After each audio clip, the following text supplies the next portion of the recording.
बघितलं सौरव, म्हणून मी म्हणत होतो एकटक जगणं लय अवघड आहे.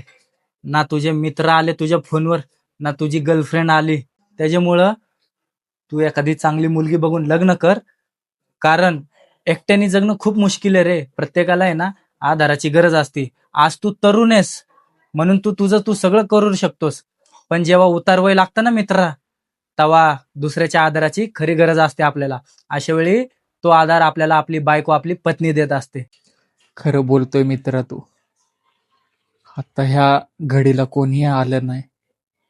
जी माझे मित्र नाही, ना माझी ती गर्लफ्रेंड नाही. त्यांच्यावर एवढे पैसे उधळले, सगळं काय केलं, कोणी आलं नाही. भाऊ, तेवढं बिलाचं बघ ना हॉस्पिटलच्या.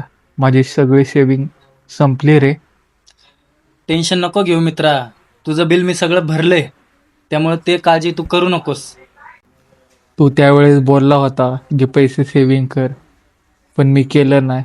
खरंच मी चुकलोय. भाऊ, एकटं जगणं खूप मुश्किल झालं. ह्या जगामध्ये कोणी ना कोणी जोडीदार हवाय.